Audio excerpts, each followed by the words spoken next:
We are just a mere 16 days away from Razorback football actually kicking off. It's amazing how fast it's moving, but we are also around the halfway point of fall camp.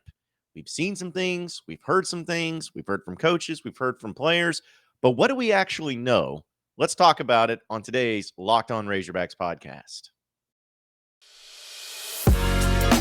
You are Locked On Razorbacks, your daily podcast on the Arkansas Razorbacks. Part of the Locked On Podcast Network, your team every day. And welcome into Locked On Razorbacks podcast. I am your host, John Nabors. I am also the host of Out of Bounds. You can catch every weekday afternoon from 1 to 4 on 1037 The Buzz and 1037thebuzz.com. Hope everybody's having a wonderful Thursday. As you can probably tell from part of my voice, it's starting to get cooler outside, and it happens every single time. If you listen to the podcast and know my radio show, anytime the weather changes drastically, I'm always going to have like a frog in my throat. I don't know why it is, and I've been trying to battle it out, but we're going to make it through. It's not a sickness or anything. It's just amazing how much you don't realize how you need your voice when you use your voice for a living until your voice isn't working the way it's supposed to. Then it just throws you all out of whack. But we're powering through. We're going to make it work. We're going to have some fun with it too. And I know that we've had some really good discussions and hearing from coaches and players and points and everything just about the way that fall camp is going. Because I think everybody is a little bit interested to see in practices who's starting where, what's the depth chart looking like, all of those things. But what's crazy is that, you know, you go into these things and you hear from these coaches and you hear from everybody and the way they talk and, you know, the excitement and the hype. It's great, but what are the things as far as what do we actually know? Not stuff that we're hearing about, not stuff that we're hoping for, but what are the things that we actually know when it comes to fall camp and some of the stuff that has really stood out? And I think that there's been a few things that I have really started basing my hype or maybe my expectations on from things that I have been hearing in fall camp. And one of the things that I feel like has really something, a question that I have answered or that has been answered for me, I should say, has been about the wide receiver position. I think the wide receivers, as I've mentioned by committee, will be a better overall group this year than what they were last year. And the reason I'm basing that on is not just because of what coaches have said, but looking at all the fall camp reports and you know, the people that have been able to go to these practices and see these things and hearing from these wide receivers, it looks incredibly competitive. And it looks like a wide receiver group that's not only mixed up of some veterans, some guys that have been around a while, but even the freshmen. And I know that I read a lot from Trey Bitty of hawksports.com and a lot of the practice for sports that he puts together. But one of the things that he has brought up, and as well as many others, is just the veterans have been great, but the freshmen, Isaiah Santana has looked the part of as far as being a quick, fast, agile, extremely gifted wide receiver that has all the athleticism in the world and can really be a burner on this team. Even guys like Quincy McAdoo, a kid from Arkansas who has a lot of length and is a big wide receiver as a freshman. He's even showed some strides. So you got guys that are going to be freshmen that may be able to contribute. Then you got guys like the transfers, like Matt Landers and Jaden Hazelwood. You think about the expectation that's kind of been put on these guys. Where I know that Matt Landers came from Toledo, but he started at Georgia, and you had Hazelwood who was at Oklahoma. So you're talking about two wide receivers that, yeah, they transferred in, but they know what high-level football looks like. Like, they've played on teams that are high-level teams that were competing for conference titles and even national titles. So the fact that you have experienced guys that are coming in here like that have seen and have been a part of programs like that, can only be helpful to guys like KJ Jefferson, can only be helpful to the team to where it's not something to where, you know, they're coming in and you're kind of like, they got to get ready for the big boy football. It's like, no, they've been part of big boy football. They know how good they can be in big boy football. And those are the things that gets everybody excited about what they do. So I think that the transfers there, and then like a Warren Thompson, a guy who, of course, was on the team last year, Ketron Jackson, a guy that was on the team last year that coaches really like, a former four-star high school athlete and now entering into his sophomore year.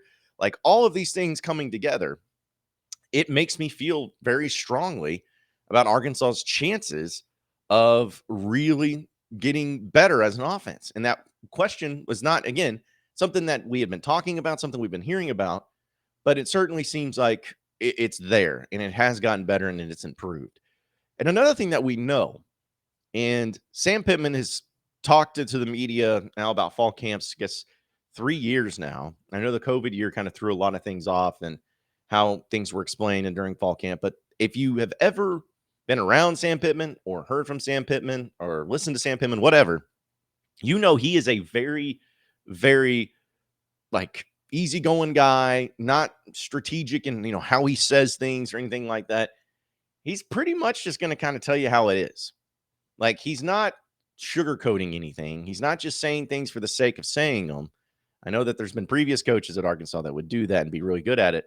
But Sam Pittman, I think, has found a way and has been very good at for many years of, hey, if something's bad, I'm going to tell you it's bad and that we need to work on it. If he gets asked a question in the media, it's like, hey, what about this position group or what about this player or whatever? He's going to be pretty upfront and saying it's not where it needs to be. We got to get better at that. Whatever it needs to be, whatever it needs to be said, he's going to approach it that way instead of just telling you what he wants you to hear. I think that's pretty much been established. And so when you're hearing from Sam Pittman during the fall camp, and he's doing nothing but telling you and telling us how good these practices have been, how quality they have been approaching practice with the mentality, with the physicality of everything, when he's been so impressed by the way that the team has for morale purposes and the way that they're just all in on football right now. And he's been so proud of the way that they've competed and their efforts and like all those things. And it's been consistent. And he's also brought up just how really good some of these practices have been. I start to say, okay, this is a guy that has been on some really, really good teams as a coach, as an offensive line coach. He was on a team that played in the national championship in Georgia. So he kind of knows what good, again, goes back to the whole knowing good programs. He knows what a good football team looks like. He knows what good practices are. He knows all those things. And so when he starts saying how good these practices have been and how happy he is with the team and where they're at and all of that, you start to say, okay, maybe this is really good. Like maybe this is something that is actually not just us hoping and praying and wishing that it's going to be better, but maybe it's something that actually is better. Maybe this team is everything that we've hoped for. And maybe this team is going to build upon what they did last year and be even better this year. Because if they are this locked in at fall camp with the amount of transfers that they have, with the amount of new faces that they have, with the freshmen that they have, like whoever, all those things mixed together, if they're doing this well right now, like what's the ceiling here? Like, what are we talking about? How good could they be? There's an element of excitement there. And that's something that we know now because Sam Pittman has approached that way. I went back actually and looked and just listened to, I should say, a few of the press conferences during fall camp last year. And, there wasn't anything specific that stuck out, but there were things in times that he'd say, I didn't like the way we practiced today, or I didn't like the way this particular session went. He would say that. He hasn't said that this year, knock on wood, and hopefully he continues to get better. But if Sam Pittman's that impressed and the coaching staff is that impressed and everybody is on board and having a good old time and saying, man, this is really good, this is really fun, we love this, like that's the stuff that really, really excites you. And I also saw from a report, and again, I want to give credit to Trey Bitty at hogsports.com. Go and sign up for them because they have a great content when it comes to covering all things Razorbacks. But one of the things that I saw in his practice report just from today, and as part of his odds and ends, he says, quote, a higher up person who works in the athletic department shares a very common opinion as I do. Arkansas looks really, really good. But in the age of transfers, is this the case all around the SEC with the ability to quickly fill holes and add instant depth? It's been helpful. Was told today also that this was the best inside run period they'd have had all camp. The competition level between offense and defense has been extraordinary. Now, that's just one little quote there from Trey Bitty of Hawk Sports, who, again, is one of the best. And he has put together a lot of different practice reports for many years. And when you start hearing stuff like that, which I respect Trey and I know that he's watched it, and then he starts hearing from other people higher up in the athletic department that start saying that, man, this team is really good. This team's looking really good. How do you not get excited? Like, how do you not get a little hot and bothered when you hear these things? I know it's just words. I know that they got to go out and execute this. Like, I know that. But here's the thing. At this point in time in fall camp, you just know what you know. You know what the coaches tell you. You know what the players tell you. You know what you see when you're able to go and watch some practices and some scrimmages and all those things. But when everybody who is in the know starts consistently saying similar things, coaches, players, administrators, higher ups, whatever you want to call it, when they all start saying that, this team's looking really good, these practices are going really well, these players look all in and are looking like legitimate SEC high caliber players. When you have everybody kind of getting on board and saying the same things, well-respected people at that, how do you not get excited? How do you not start believing that this year could be an extremely special year for Arkansas? It's hard not to. And I'm not saying you should not believe it, because, again, at the end of the day, we know what we know. We know what we see. That's all we got. They got to go out and they got to execute. They got a tough schedule in front of them. They got a tough SEC road. Like, we know all those things. But considering the trend that's been going year after year with Sam Pittman and what we know now in fall camp, it's hard not to really feel like the expectations are legitimate when people start saying that Arkansas could be a team and a dark horse in the SEC West this year. Think about that. Folks, I got to tell you something that is obviously a very serious thing, and something that we obviously have fun with on the podcast, and we have fun with football season, and we love to go out and tailgate and have a good time. We love to go to watch parties. We love to go to the sports bars and watch the games, whatever it may be. We like to have a good time, and a lot of times drinking is involved, and that's great. That's fun. You always want to do things like that, but the one thing you don't want to do is drunk drive. I mean, you've been hanging out with friends. You know how it goes. You've had a few too many. You don't really know one way or the other. Like, maybe you'll be able to go, get away with it. Maybe you'll be able to say, oh, I haven't had that many. I'm good to go. I can drive. I mean, what's the worst that could happen, really? I mean, your insurance goes up. You lose your license, lose your job. You total your car. Maybe you kill somebody.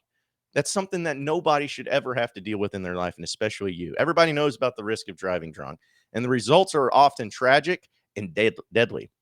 However, that still doesn't stop everybody from getting behind the wheel under the influence. That's why police officers are out there right now looking for impaired drivers on the roads just to save lives. So if you think you're okay to drive after a few drinks, think again. Play it safe, plan ahead, and get a ride. It takes only one mistake to change your life or someone else's forever. Drive sober or get pulled over. You are Locked On Razorbacks, your daily podcast on the Arkansas Razorbacks, part of the Locked On Podcast Network, your team every day.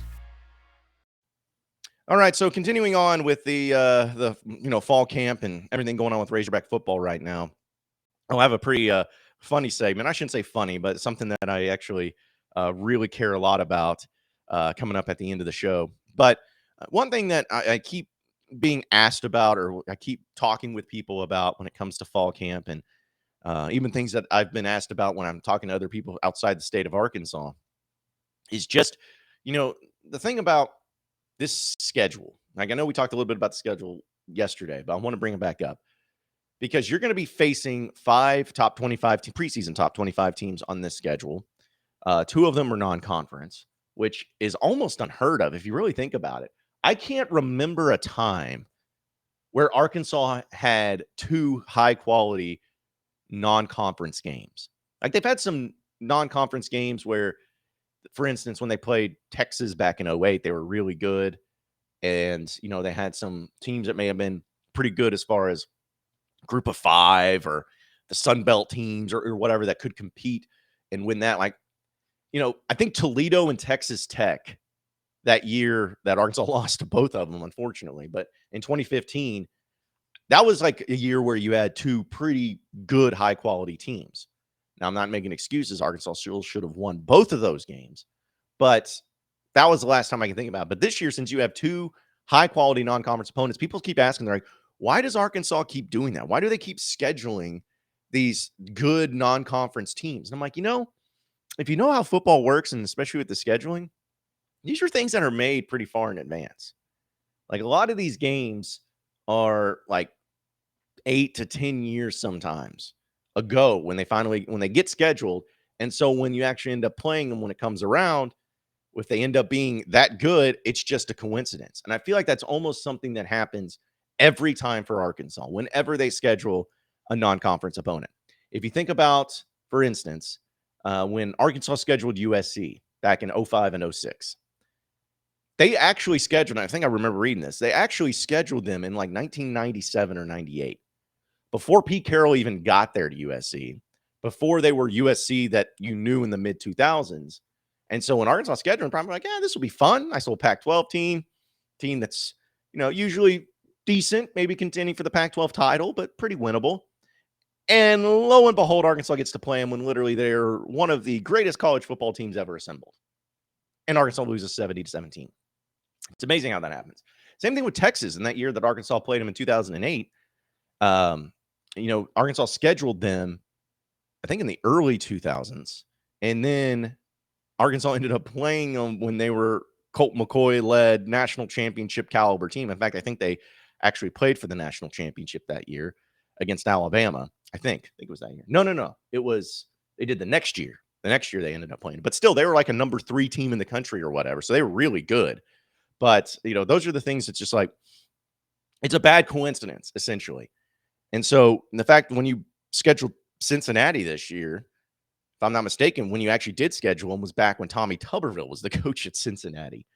And I don't think anybody would have guessed that at that point in time that, when Arkansas ends up playing this team, they're going to be fresh off of a college football playoff experience. And the first time that any group of 5 team has ever played in the college football playoff. Nobody thought that. Now, BYU, on the other hand, they're usually pretty consistent. And so when you schedule them, you probably thought that would be a team that it would be pretty good, pretty high quality. And they are. Like, they're a team that's really good and going to be really good this year, and they were really good last year. So that's not necessarily a surprise.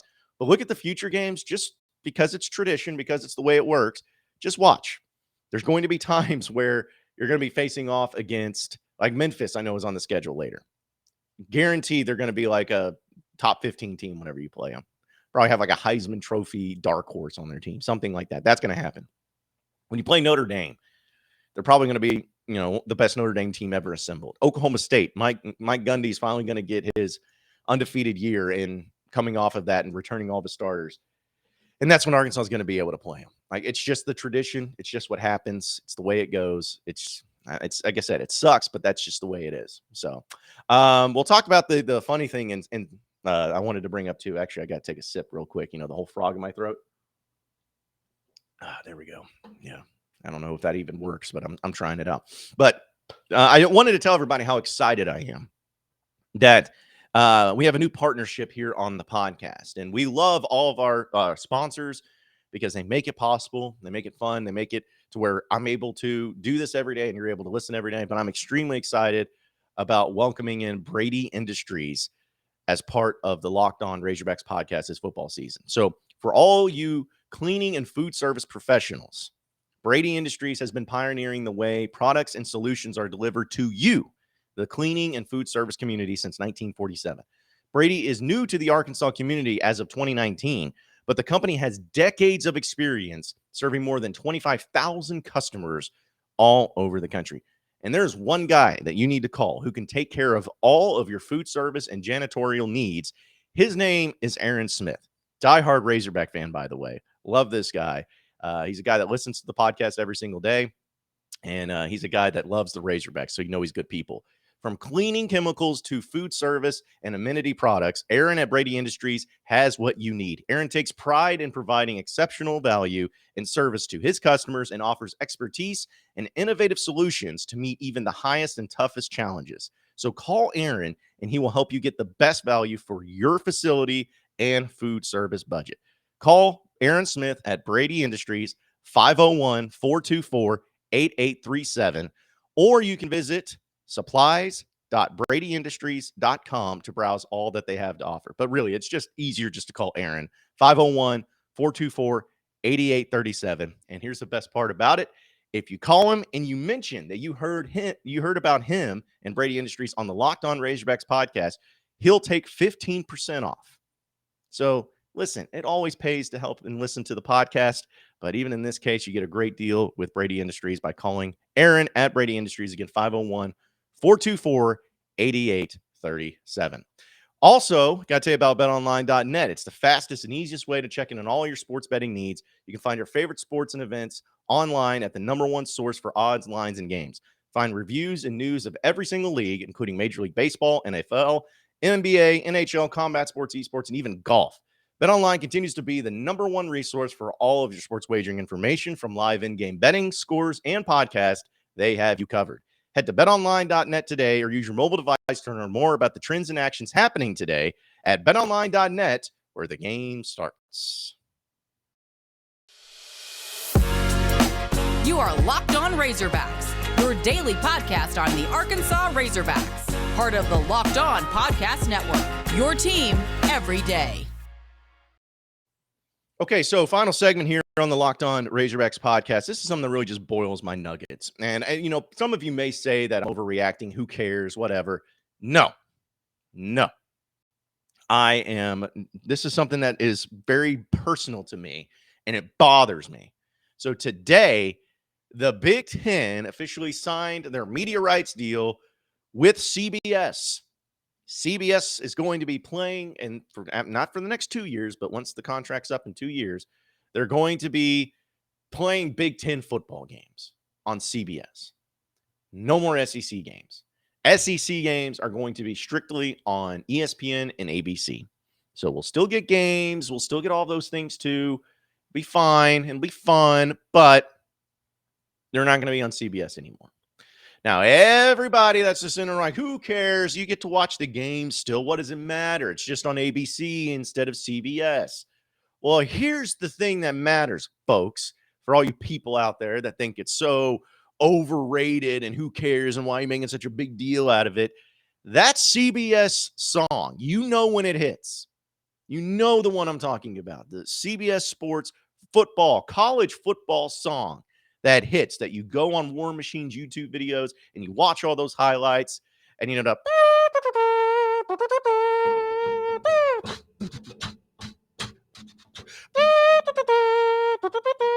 I mean, come on. That's like, you hear it and it gets you pumped. It excites you. It gives you the goosebumps. And, and you always think of Uncle Vern being on the call with Gary Danielson. Say what you want about the guys, but it's college football. It's SEC football and CBS. Like, it's so much fun to hear, and it's just almost like it's a part of the culture. Honestly, it's appropriation of the culture, having those games on with the Big Ten. Cultural appropriation. That is what it is. So I am sick. I mean, I could care less about the commentators. I could care less about the broadcasting rights. I could care less about 2:30 games. I just want the song. I want the theme song to be a part of those games, because you all know, and anytime that song hit, and especially if it was your team playing, that meant big boy football. That meant that you had a big game in front of you, and that it may have been the game of the weekend whenever that song played on your game. So I am really disgusted by it. I'm bummed. It sucks. But still, we'll have to deal with it. I'll get over it. Still got 2 more years of it. It'll be fine. But God, that sucks. Like, just now, nothing against ESPN. I mean, it's fine. It's just, I have a cool song. I just want the cool song back. There's my rant for the day. Appreciate everybody listening into the Locked On Razorbacks podcast. Be sure to like and subscribe to the podcast on iTunes or on Google Play. You can also get after me on Twitter at BuzzJohnNabors for any questions, comments, concerns that you may have we'll keep it going from there. Same podcast time, same podcast channel tomorrow afternoon. Have a great day, everybody. We'll see you.